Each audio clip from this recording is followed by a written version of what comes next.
Sometimes you just gotta talk about negative stuff, and today I will pay that tribute. Welcome back to Soul Quest. Let's talk about scams in China. Now, I feel like scam happens all over the world, but how is it like out here in China? And today, if you wait till the end of the video, I'll tell you all the scam I've experienced out here in China, and so that way you don't make the same mistake as I did. Let's talk about the most common scam, and for the first one, that is the merry-go-round taxi scam. And on my very first year, I didn't know where I was going. I was just riding my bike, and I was just like around 5 to 10 kilometers away from my apartment. It wasn't far at all. I was just riding a mate's one bike, and I just want to get home fast because I was feeling dizzy and a bit hungry. And this happened in the Longgang area, and I found a taxi, and I was like, I need to go back to the Huawei area, help me out. And I show him a specific address, and next thing you know, half hour later, I still haven't yet arrived home. Next thing I realized, I haven't even came close to my apartment. And I was like thinking to myself, what is he doing? He's taking me out for a ride.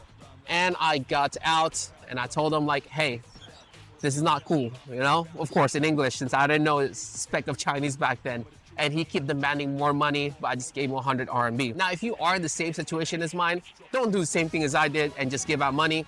The first thing you do is just contact your agent or either go straight to the authority, call 119. There will be an officer that will speak English and to help you out. And usually if you call the authority, they'll just completely back off or either just not put up a fight.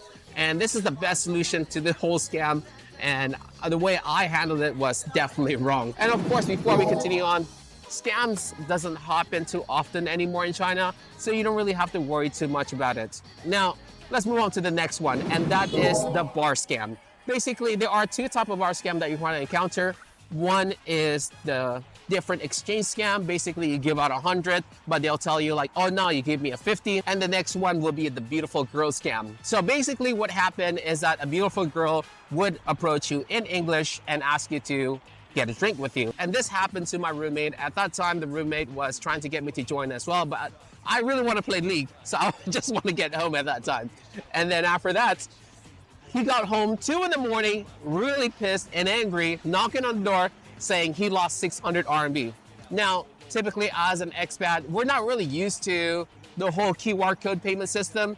And whenever we want to pay for stuff or material, we usually use cash. The girl asked him, hey, I want to get this drink. Can I get this drink? Next thing you know, she ordered this drink. He scanned the QR code.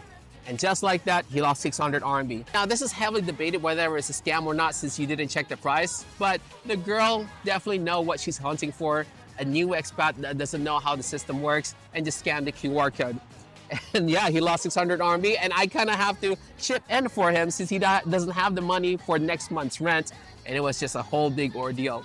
This also falls in the same category as the tea coffee scam. Basically, if you go to major places, you would have like a beautiful girl or either a student come approach you and say, hey, I want to learn English, blah, blah, blah, blah, or either I want to make friends. Hey, I know there's tea place or I know this coffee place. Let's go there for a bit. And then once you sit down, it's going to be awkward for you to say no after you see the price and you just kind of scan the QR code, or either you get to know the price after you drink it. The price is usually way, way overpriced for the restaurant itself. And of course, this scam has already been cracked down in China, but in some cases, you can still finesse it here and there. Now, for the next one, I'll call this the costume scam. Usually they spawn around like touristy places or either major temples, and they would dress up as Sun Wukong or either the frog or some historical thing. And they would just come approach you like, hey, come here. I take a picture of you. Or either they'll just take a picture of you and then kind of put this gesture like that. And you're thinking to yourself, hey, he wants a selfie with me. All right, cool. And once he already took the selfie, he'll charge you money for that selfie, which is ridiculous. A good example of this is that we went on a company trip and we all went our separate ways since it's a free time. And one of my coworkers fell into the scam and he doesn't really know what to do. So he just paid the QR code and he doesn't want to make a big hassle out of it. But what you have to do if this happened to you, get your case handler ASAP. Put her on WeChat, get her on call, and she'll advise you on what to do. And next one is just refuse to pay and call 119 and type it in. And some cases, they would be stubborn and kind of stay there. But I'd say like around 70–60% of the time, they would just give it up and walk away. All you get is like a digital selfie. There's no hard copy photo for you to give out to them. It's just digital selfie. That's about it. Now for the next one, I call this the extra skewer scam. Basically, and they know that you're a tourist, not a local person, they would often tell you, hey, this is the receipt, this is how much skewers you ate, but in general, you didn't eat that much skewers, and they would just charge you extra. And the best way to avoid this is just count your skewers and know what you're ordering. And usually once you do order the skewer, they'll give you this receipt saying like, or either they will write the receipt saying, this is how much you ate, this is what you ordered, and this is what we're gonna cook, and you pay.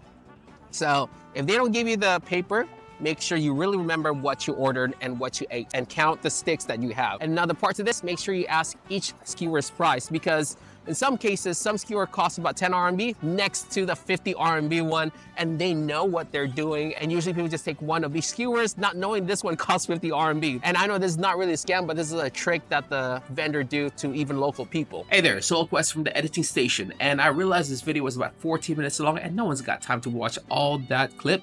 So I'm gonna cut this into 2 parts. One is 5 minutes and the other one should be about 7 minutes. So that way it'll be bite-sized fun video for people to enjoy.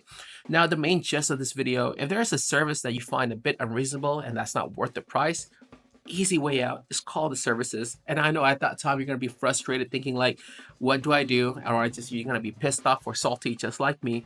And I think just calling someone who's responsible for your safety in China or either calling the authority will be the best bet. But yeah, I think that's the main moral of the first part of the video. And until next time, SoulQuest logging out. Peace. Solo